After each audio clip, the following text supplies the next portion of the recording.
Hey there, friends, and welcome to episode 252 of Just the Zoo of Us. In this week's episode, I am joined by a biodiversity champion for a journey through the skies of Argentina on some of the biggest wings in the world. We are talking about the important role of scavengers as nature's sanitation engineers, the cascading impacts of poison on entire ecosystems, how communities can work together to make ecological miracles happen, what's up with the puppets, and so much more. Just the Zoo of Us presents the Andean Condor with Kai Gómez D'hers.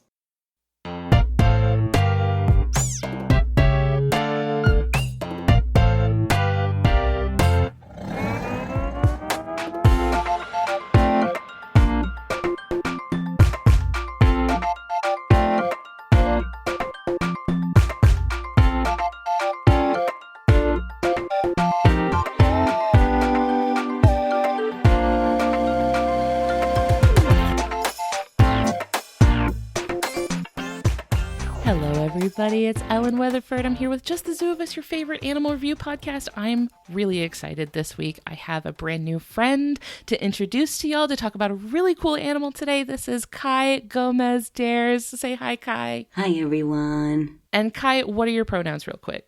He, they. Thank you so much. I'm so excited to talk about this animal because it is adjacent to an animal that I have done a really deep dive on in the past. So this is something that I'm obviously very passionate about this type of animal. So excited to go into your experiences with this animal and your insight into them. Before we talk about our really cool animal for this week, I'd like to talk about you. Kai, what got you into animals? Well, I've always been an animal kid. I've watched Animal Planet since forever, and I'm autistic, so animals are a huge special interest for me ever since I've spoken, I'm pretty sure.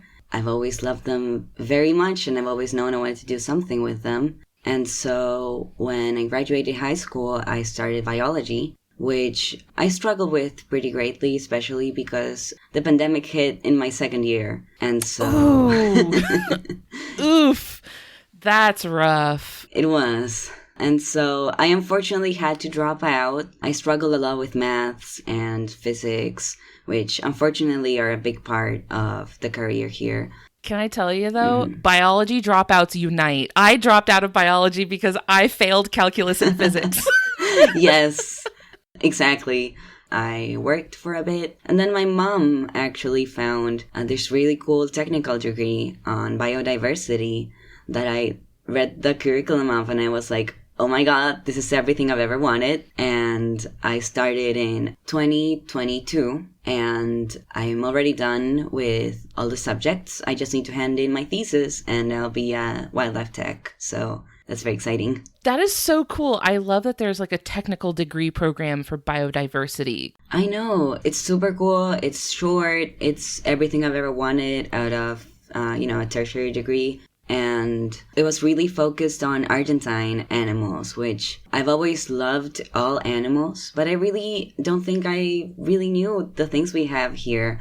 I feel like Animal Planet is awesome, but sometimes it focuses on, the more charismatic species, the more famous ones, lions, elephants, tigers. And so I really fell in love with my country and the animals it has with that degree. Yeah, we should mention, because we haven't mentioned it yet, that you are in Argentina. Mm-hmm. Can you tell me a little bit what your relationship to nature and wildlife has been like in Argentina? Oh, yeah. I've been fortunate enough to travel most of the country already and, look at all the landscapes. Argentina is so diverse. We have the driest desert in the world, and we also have a tropical rainforest. We have glaciers. We have pretty much every single biome. We're playing the hits. Yeah, no, we have incredible animals, and, some of them are in trouble, like everywhere. And being a third world country, quote unquote, we don't always have the resources to take care of them. And I don't think people are aware enough of how many amazing things we have here and how to protect them. I'm very passionate about education, and I really hope to be an advocate for wildlife.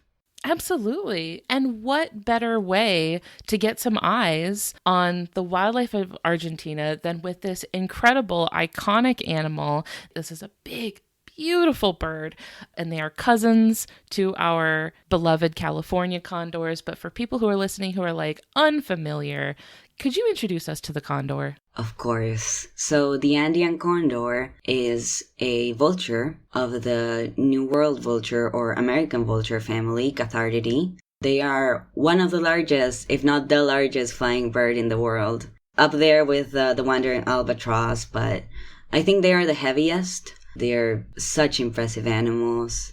I've heard that when one flies over you, it's like an airplane. It's like a small airplane. It really is. And you know what? There's been people flying airplanes that have said that they've seen condors flying at the height that they were at. So they're practically airplanes. The condors are looking out at the airplanes like, look what they need to mimic a fraction of our power. For real. Yeah. They're up there like cruising around. They're like, oh, that's cute. You need a vehicle to get up here? Wow. Couldn't be me. Yeah, that's cute. So when we're talking about a vulture, this is already like vultures can get a bad sort of rep around here because people can hate on something that likes to dig around in the nasty stuff. So let's talk about vultures a little bit. What is the role of the vulture in the ecosystem where they live? Vultures are scavengers, which is a really essential, niche in an ecosystem because carcasses bring a lot of illness. And so vultures, by eating nasty rotten meat, they really remove the disease from the environment. And they're adapted perfectly for it. They're very important. Even though they do something we don't really like looking at, they're actually helping us a lot. Yeah, like imagine if your trash just never got taken out. Exactly. If it was just sitting in your kitchen rotting, that would be disgusting. We need to give some love to the ones that are doing the gross jobs we don't want to do. For sure. So for a condor, this is like an especially big vulture. This is like a vulture if you took it and you just like took the Photoshop scale tool and just like zoop. Yeah, they're huge. So the biggest ones measure 3.3 meters or 10 feet 10 inches. And they weigh about 33 pounds or 15 kilograms. Standing, they measure about 1.2 meters or 311. That is huge. It's huge. I'm imagining like one flying in the sky and it just feels like, I feel like that would be like just a giant shadow passing over. I've seen them up in the mountains and it really is that impressive. I guess it's hard to like get the scale when they're up flying and you can really like imagine them being smaller. But then, especially at the program in the park, when you like walk up to them, it's incredible how huge they are. I would like to talk about this a little bit, the program that you work with, because when you reached out to me, you mentioned that you work with a program that is doing conservation work to support condors. What is that program like? For sure. So, the PCCA, or Programa de Conservación Cóndor Andino, in English, Andean Condor Conservation Program, is a program that's been running since 1991, so 33 years. But yeah, it's directed by Luis Jacom and Vanessa Astore, which are wonderful people that I work with. And I've been a volunteer with them for several months now, and it's an incredible program. They've done so much for the condors in Argentina, which I think previous to this had nearly no support. But now this program rescues condors all around the country. Whenever a condor gets grounded, they're immediately on it. It's incredible the work they do. Not just the program, but, the whole community, people that drive out there to get them, that do the protocols, the airlines that ship the condors to us. It's an incredible work. You have to have them shipped? Yeah, we get them in little crates and then we put them on airplanes to bring them here. If it's a high complexity case, we need to take them here to recover because, the way Argentina is, most things are concentrated in Buenos Aires, which is the capital, and the rest sometimes doesn't have the resources to take care of condors with complex problems such as, poisoning, open fractures, things like that. Yeah, I was going to ask, what kind of trouble do condors get into? What are the sort of circumstances that could bring them to y'all's doorstep? Yeah, condors unfortunately have a lot of problems. The biggest one that they're dealing with right now is the use of toxic baits, which, sheep farmers, especially in Patagonia, which is an area that's very known for sheep farming. There's a myth out there that condors will eat lambs, which is completely untrue. Condors very rarely hunt They're exclusively scavengers. And unfortunately, what these people will do is they'll poison dead sheep in the hopes of killing foxes or cougars, and in that process, condors, which are the ones that really come down to eat dead things, get poisoned. It's a huge problem lately. In 2018, we had 34 condors die in one single event. Oh. Yeah, it's really bad. And they're just doing their job, too. They're just doing what they're supposed to do. They really are. And catching strays for it. Yeah, and it's especially sad because these people are being misled by thinking that they're really doing something to control the killing of their livestock, when really poisoning something that's dead is selecting against it, because you're killing the ones that try to scavenge, you know? So you're killing the foxes that scavenge, and so the ones that are killing the sheep actually get to live on, you know? Yeah, like selecting against eating already dead things. You're encouraging them to eat your still alive sheep. Exactly. That's why we need lots of education. We do a lot of campaigns in those areas to, teach the younger generations that it's not effective and that it has a lot of collateral damage, basically. Well, let's set some records straight then. Let's get some education out there. Let's teach people what they need to know about the Andean condor. If this is anyone's first time listening to this podcast, what we do is we rate animals out of 10. First category is effectiveness. These are physical adaptations, things this animal has like built into their body to help them do the things that they are trying to do, whether that is finding their own food or not becoming food themselves. Kai, what do you give Andean condors out of 10 for effectiveness? This one's one that I've struggled with, and I know in this podcast it's something that gets brought up frequently, but it's like, do you count in human impact into their effectiveness? If you want. Yeah, exactly, right? Because condors are so perfectly adapted to what they do, and they're great at it. Like, the species existed for like 14 million years, and it's barely changed. And so it's very effective at what it does, but it's something very unfortunate that it's a case strategist. So what happens is the generations are very, very long, and this makes it very vulnerable to human impact. So, taking that into account, I guess I would give them like a 7 out of 10, unfortunately, because... Like a soft 7 out of 10, a not your fault 7 out of 10. Exactly, yeah. Because without that, they would for sure be a 10. But the problem of these long generations is that condors are very, very slow reproducing. They only reach sexual maturity at 9 years of age, 8 or 9 years of age. And they only have one baby every 2 or 3 years, each couple. Oh. And so... That's so precious. I know. You know what I mean? Yeah. Like, that's so, like, each one means so much. It's like each one is like a little treasure. Exactly. But yeah, because of that, if you lose a condor due to human, influence before it's like reproduced, you're losing decades worth of baby condors, and it's going to take around a decade to replace that condor. And so, the program, we do captive breeding in human isolation, and we've raised 82 condors from the program. It's amazing, but when you think 34 condors died in a single poisoning event, it's really tough. It's very hard for them to recover from events like that. Yeah, it's going to take a lot of effort to make up that loss. Like, each loss has a high impact. Exactly, yeah. That's why they're very vulnerable. IUCN lists them as vulnerable. It's why we're doing all we can. Especially in Argentina, we have about 2,000 condors here, which are a large part of the population. I mean, they're called Andean condors because they're associated with the Andes mountain range. And that goes all the way up to Venezuela. But up there in Venezuela, they're actually extinct. And in the surrounding countries, it's not much better.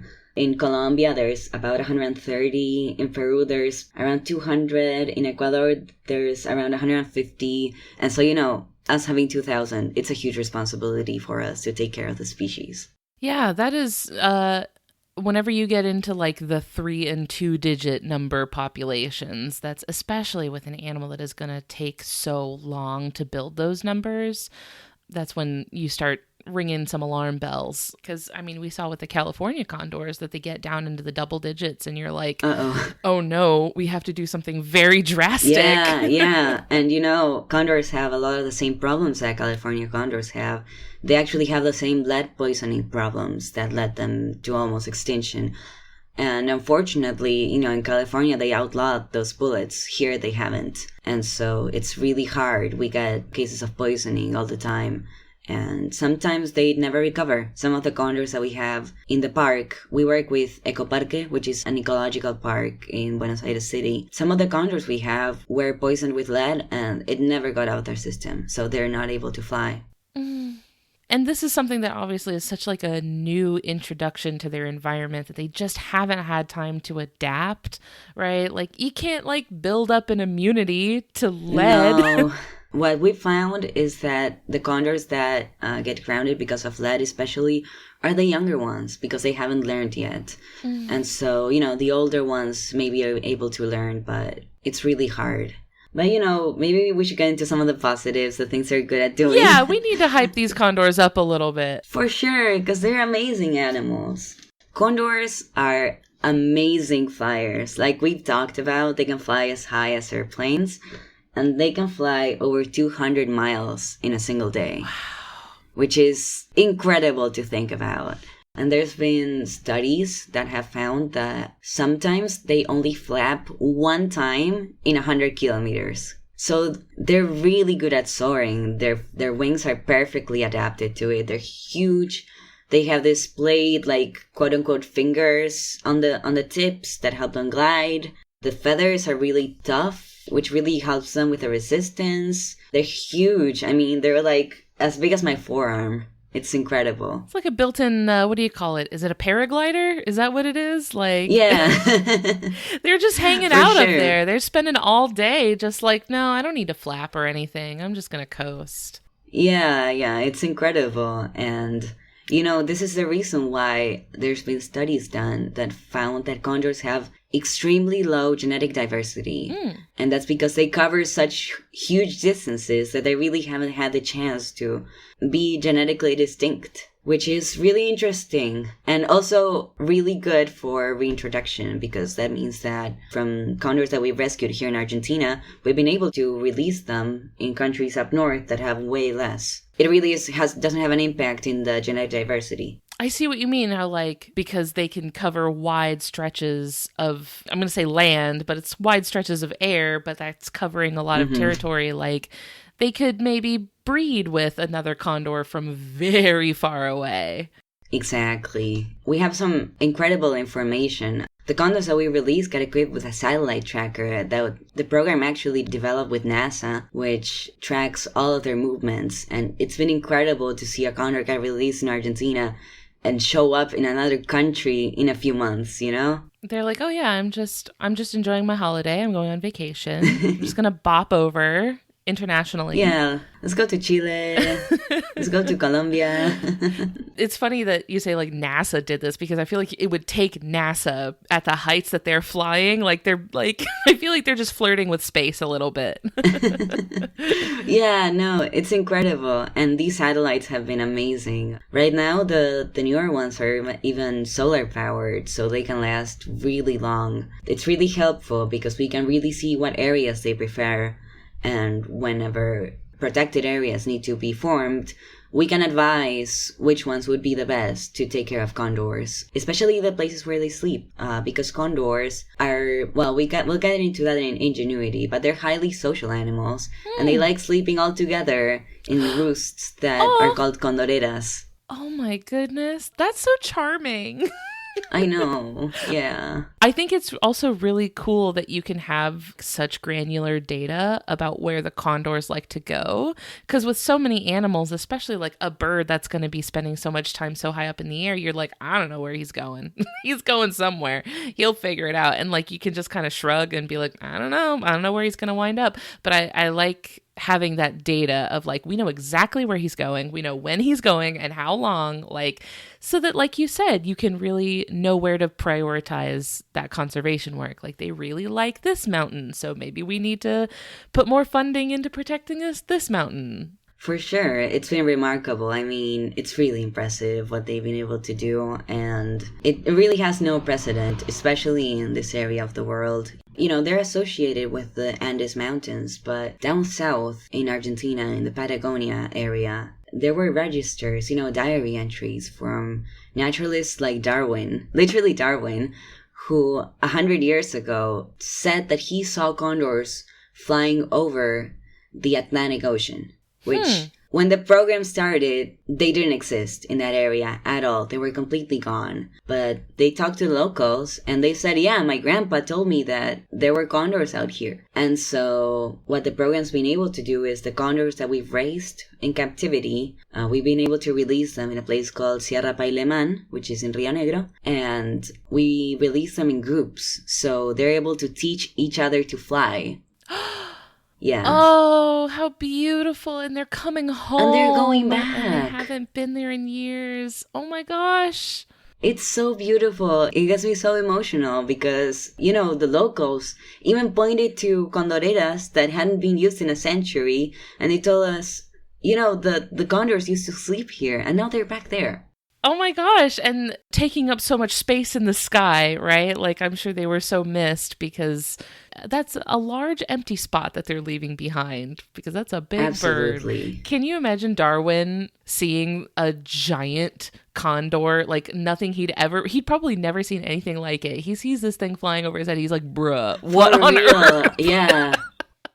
I mean, I would lose my mind because they're so impressive. If I had never seen, in England, what sort of big birds do they have? Like a falcon at most. I'm even struggling to think of like a vulture with the kind of appearance that a condor has, right? With that sort of like pink bald head. Yeah, no, I would have been like, that's a dinosaur. That's got to be an alien of some sort. No way.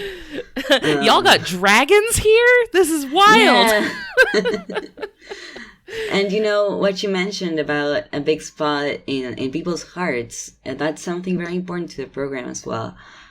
Something that's said about the program is that we have two wings, just like the condor. And one wing is science and, all the cool stuff we're doing with the satellites and the information. But the other wing is the native culture. We do a lot of work to connect with the local people and get their stories, respect their traditions. And, whenever a condor is born, whenever there's a release, we invite them over and they do ceremonies, which are beautiful. And we release condor feathers into the air. And it's so, so, so amazing. And I think that's really important to, talk about because there's been something that's been lost, in colonization. The peoples here used to cherish them and even worship them. Like they used to sing to them. They used to give them food. They sacrificed food to them. And then when the European people came, they started being regarded as pests. So for them, for the local peoples, it's really important for like the Welche people. Condors are the ones that take your soul to the afterlife. So they're that important. They're part of a lot of myths. There's beautiful cave paintings of condors in Argentina and in other places. Machu Picchu, there's a temple to condors there. Oh, man. You also mentioned like that exchange of information, like information going both ways from, yes, there is like the element of educational outreach, right? Telling people, okay, the condors aren't going to take your livestock, but also people can also give back the information of, well, condors used to live here. We have this cultural memory of where the condors lived. So now we can tell you where they need to be reintroduced to. So like Exactly. That flow of information needs to go both ways. For sure. Yeah, we've gotten a lot of valuable information back from the people.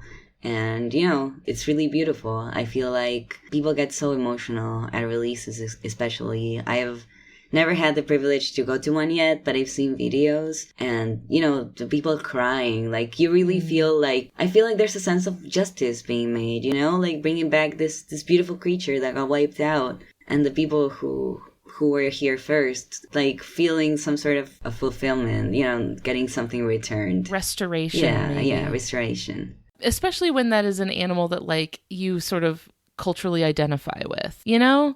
I'm from a lot of places that there are certain animals that we feel like a strong attachment to, right? That would be like alligators or manatees, right? Like you definitely get a sort of emotional feeling when you see them and you're like, that's like my neighbor. They just make you feel at home.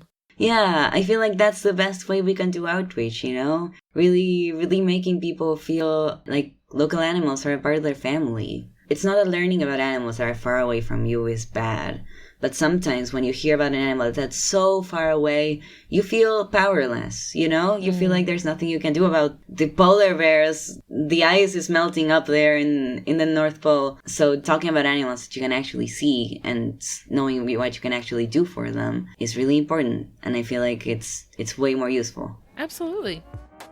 Hey friends, we are going to take a quick break to hear from a couple of our friends on the Maximum Fun Network. When we get back, we are going to get into ingenuity and aesthetics for the Andean condor, so stay with us.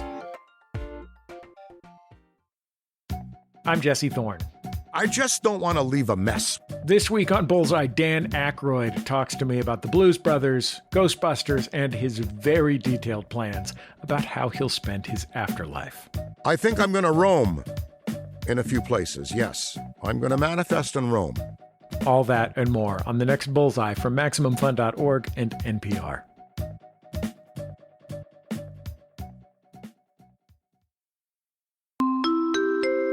Hello, teachers and faculty. This is Janet Varney. I'm here to remind you that listening to my podcast, The JV Club with Janet Varney, is part of the curriculum for the school year. Learning about the teenage years of such guests as Allison Brie, Vicki Peterson, John Hodgman, and so many more is a valuable and enriching experience.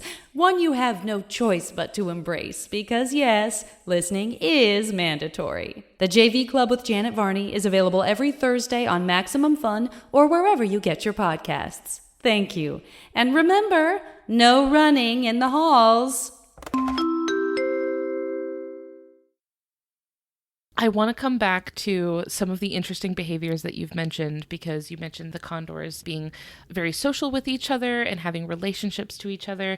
The next category that we rate animals on is ingenuity. These are behaviors, things the animal is doing to solve problems that they face or help each other out. Whatever it is that they're doing to thrive where they live. What do you give Andean condors out of 10 for ingenuity?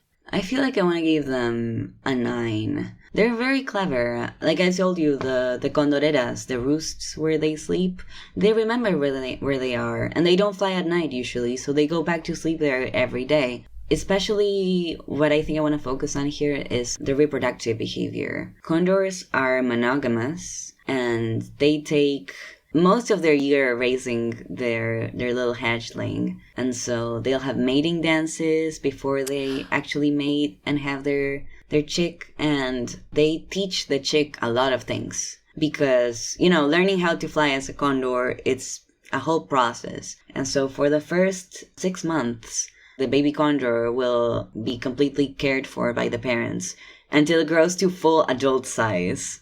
So it's like this huge baby. I'm imagining, first of all, a condor mating dance sounds incredible because condors already have such a goth sort of look to them. They look so theatrical and dramatic. For sure. And then just imagining a mating dance between them just feels so Morticia Adams sort of it feels so ethereally gothic. I know. And it's cute. They get their wings up and then they look down and they start waddling. Oh, they're fully Dracula cloaking it. Yeah, they start waddling towards each other and they do this little rumbly noises. I think it's sweet. It looks like they're trying to do a spooky ghost, sort of a Halloween, oh, I'm coming to get you. Yeah. And they do something similar to actually intimidate each other. So they will take care of the chick for a full year. And that's why it takes them so long to have another one, because they're taking care of this one baby. They gotta teach it to fly, they gotta teach it to scavenge, they gotta teach it where to sleep, and the baby also learns a hierarchy. Because in places like the roosts or when they find a new carcass, they have, a pecking order. And so the males are first, then females are second. Then there's the juveniles and subadults. And so this is something that's very much learned. You know, they intimidate each other.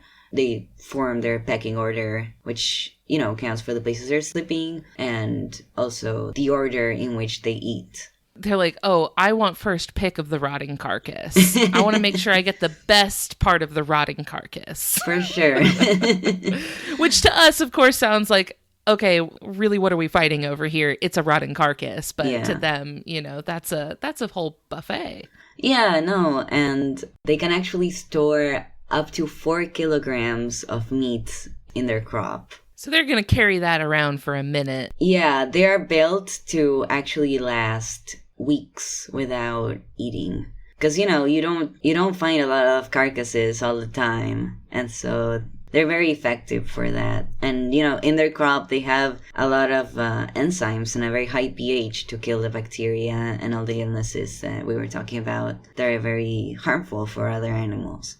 That makes sense because from the perspective of like evolution, you want to be able to take advantage of a food source that not a lot of other things are going to be able to take advantage of, right? Like if you're the only one that's going to be able to eat that rotting carcass, who are you competing against? Well, each other, I guess. But, you know, like people are going to leave you alone because they're like, you're not trying to take my prey. Exactly. And condors, you know, do fill the niche, and they have a special niche because there's other vultures out here. We have black-headed vultures, we got turkey vultures, but what they do, since they're much larger and stronger, they can tear through bigger, fresher carcasses than other vultures. And so by doing that, they're actually opening it up for everyone else.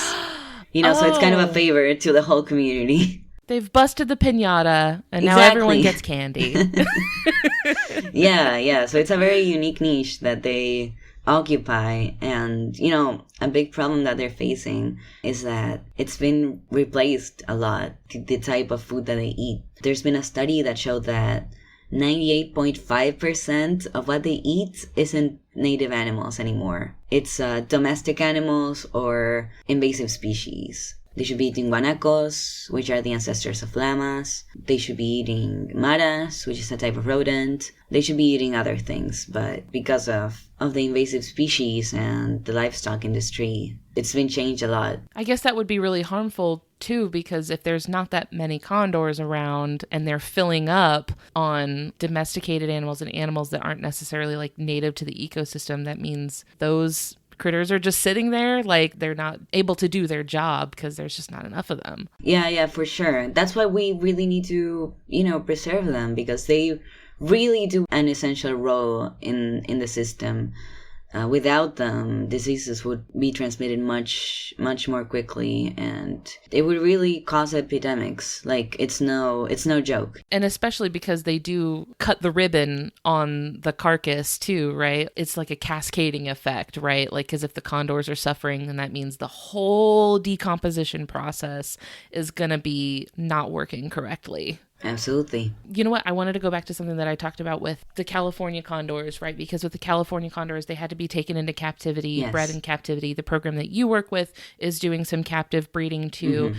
Is that challenging? Like for a bird that is so big and takes up so much space and is so used to like flying over these massive swaths of land, is it challenging to like give them what they need in a captive environment? You know, the ones that we have in the park are all condors that are non-releasable, which means that they are not able to fly properly. Some of them are able to glide some, but most of them have some sort of issue. They've either been hurt when they were younger and their wings didn't recover, or they have, brain issues because of the lead poisoning. And so because of that, most of them don't really want to fly much. And we wouldn't be able to give a condor the space to fly anyways. And we have one condor that's, this really showcases their lifespan. We have one condor that was rescued in 1961. His name is Pehuel. Oh, he's been here a minute. He's over 70 years old. Wow. It's crazy. That's an old bird. Yeah. Does he seem like he's kind of like Does he seem like a grumpy old man? Yeah, he is. He has cataracts and arthrosis. Oh. And so he has a little trouble walking, but he's so silly. I love him. Have you gotten a chance to like work hands-on with the condors at the program? We are able to toss their food out to them, but the truth is condors, especially condors that have been raised with people, don't benefit from human interaction very much. So we have sort of a philosophy of human isolation. And so we try not to speak when they're around. We try to cover our faces and feed them with like a black sleeve. And we do everything possible to like leave them alone as much as possible because we found that it stresses them out pretty badly. And that's for the residents, but for the ones that are getting released, we want no positive association with humans because we don't want to get close. And so the only time they actually see our faces is when we try to capture them for like blood draws or vet exams. And so we create actually a negative association with people. Which always seems like the opposite of what you want to do.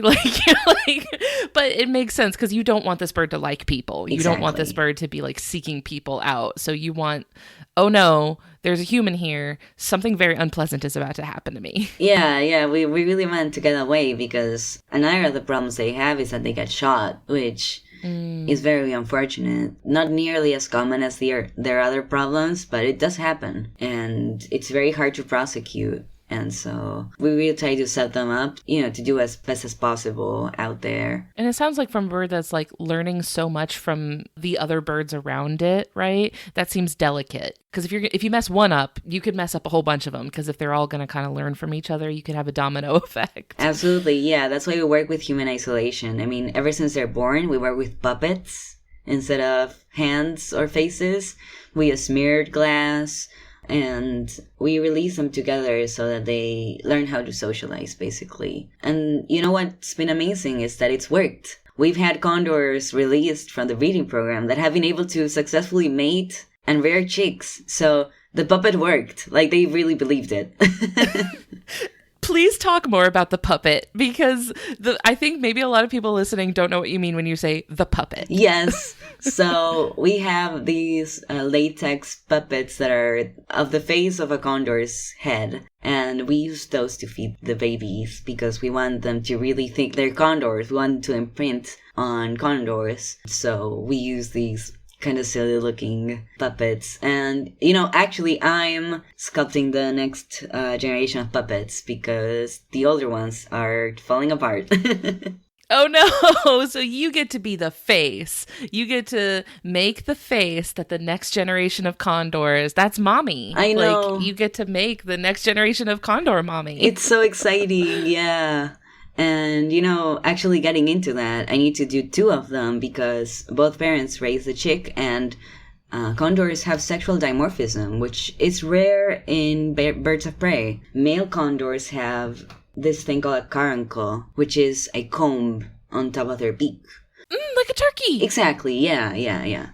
There's this kind of like round and pretty big, and males have brown eyes. Females, meanwhile, in my experience, tend to have darker skin, and they have these beautiful ruby red eyes, which you wouldn't, I don't think you could ever see it from far away, but I've had the fortune of being able to look at them up close, and it's so striking, so incredible. And I bet the babies can tell, they would know, which one's supposed to be, mom or dad. And I guess I really bought it because, like I said, they've been able to successfully mate and rear chicks, which is so amazing, I like that you said they bought it, Because, you think we're in the middle of the city. The park is in the middle of the biggest city in the country.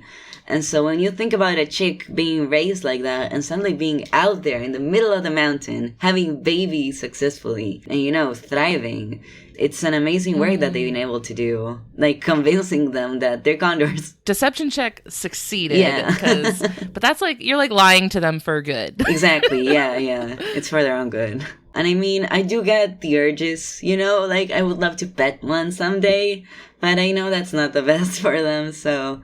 the strongest battles for the toughest soldiers, truly. Like, For sure. fight the good fight of not petting the condors. It would bite my finger off, so... But you know what? If that's how I lose a finger, then that's how I lose a finger. You know what? Yeah. If I get killed, just feed me to the condors. Just leave me there. Now here we go. Now we're getting something. Maybe some possible sort of end of life, like, some burial options. Yeah. That's a true sky burial right there. God, Feed me to the condors. for sure. I would love that. I don't think my meat would do them much good, but it would be my dream. Now, on the topic of the chicks, I want to ask you, because the last category we rate animals on is aesthetics. This is how nice this animal is to look at. Are they pretty? Are they cute? Are they cool? Are they not? Any of those things? Kai, what do you give Andean condors out of 10 for aesthetics? This might be contentious, but I am absolutely giving them a 10. I don't care what people say. I think it's an acquired taste. They've been compared to several ugly things to my face, which I've always defended them to death. And you're like, know your audience. Like, clearly, I'm not with you on this. For sure. And I'm going to defend my favorite boy. yeah. And I mean, the bald head might not be that look, but it's functional. It's good for them. I don't know. I think they're really beautiful. Like, their beaks are white with black. Their eyes are so striking, and I feel like they show such intelligence when you look at them up close. Their black and white feathers are beautiful. The shape when they're up in the sky is gorgeous. I have no notes, really. And there's such an amazing moment going on with the sort of collar. Yes. They've got this big puffy collar moment going on. It's so good. It's so fashion. It is chic. Yeah, they had this down feather collar around their neck, which they actually retract their head into it when it's cold, and it's very cute. Same. Listen, you need a scarf Yeah. when it's cold. Who among us? Going back to the chicks, they're pretty cute. Like I told you, they're huge babies, so they're the same size as their parents. The chicks are brown. They're altricial, so they're born very small and featherless and strange looking, I'll be honest. But then they start getting fluffy and they get brown feathers. The subadults start getting gray and they get a white color. And then when they reach adulthood or sexual maturity, they get the black and white feathers, and the females only get the red eyes when they are sexually mature. It's a coming of age sort of thing. Yeah, basically. Now, I want to go back to the word that you said, altricial, because this is a cool word when we're talking about bird chicks. Some people may have noticed, but may have never really dug into there being sort of two types of baby birds. There's cute baby birds and nightmare fuel baby birds. Yes. Unfortunately, condors belong to the second category. And if you look one up, I don't know, they melt my heart, but I may be biased. It has to do with, how independent this bird is when they're born, right? You might have chickens and ducks where they hatch and they're pretty much ready to go. So they're already cute. Yeah. But then you've got things like condors, which are going to take a minute. They need to kind of grow into it. Exactly, yeah. So it's all related more or less with the amount of parental care that they get, more or less, the ones that are born smaller need more care. They need to be fed for longer. Meanwhile, the ones that are already up and walking when they're just born are more independent. They're able to forage by themselves pretty much as soon as they can start walking. And so it's different strategies basically to be able to raise your young. But condors are very involved parents, so they raise this chick from that small up to adult size, and then they teach it to fly and to scavenge. Because you were mentioning earlier, how much time and energy they put into raising their chicks, and they're contributing so much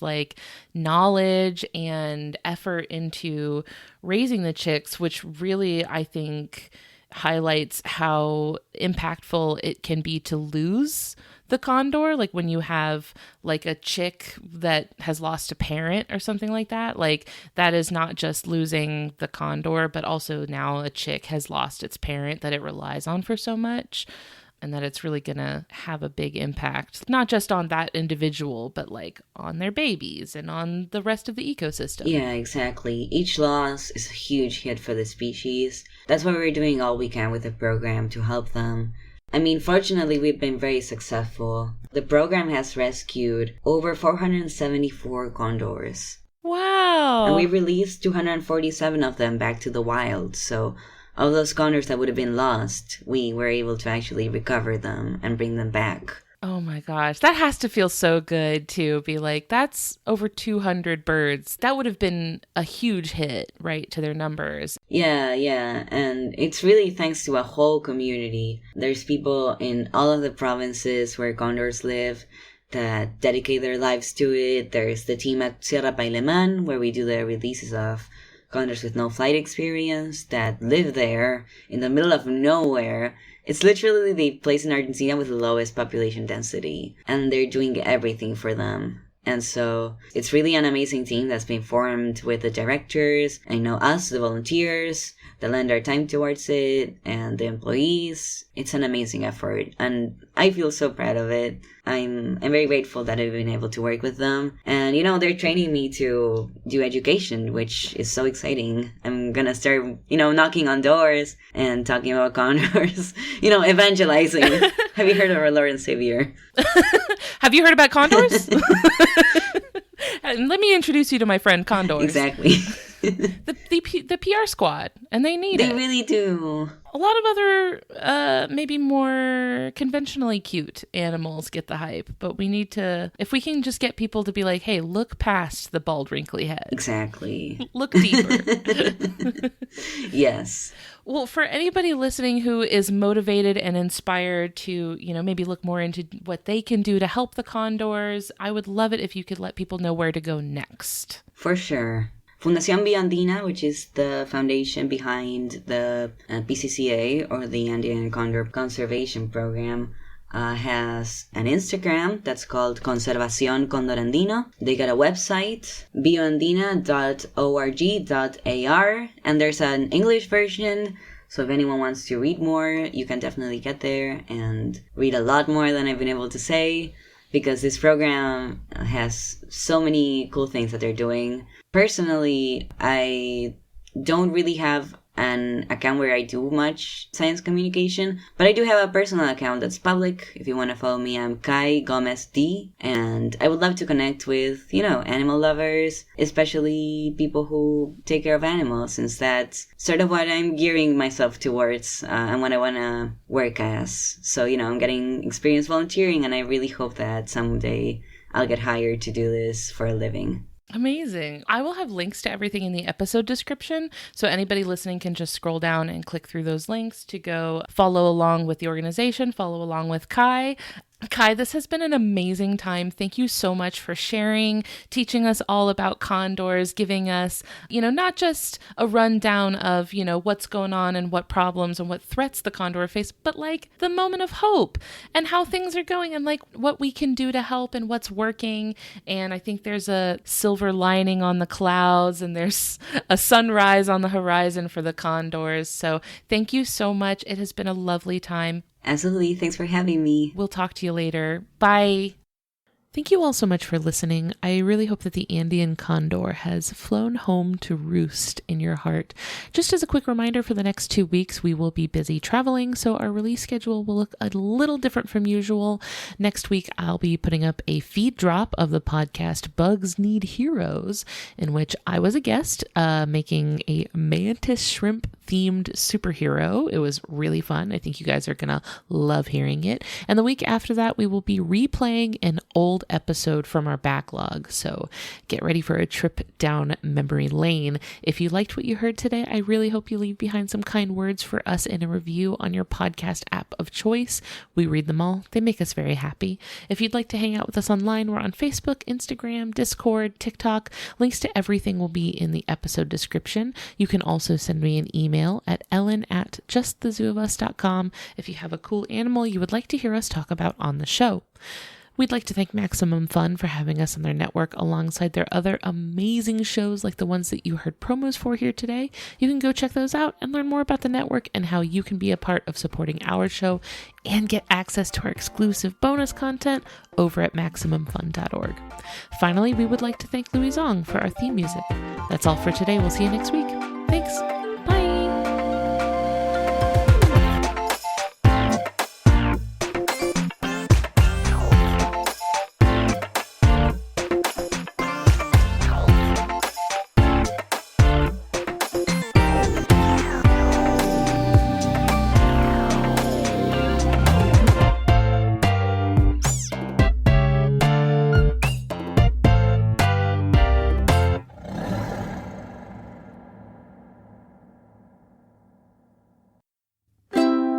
Maximum Fun, a worker-owned network of artist-owned shows. Supported directly by you.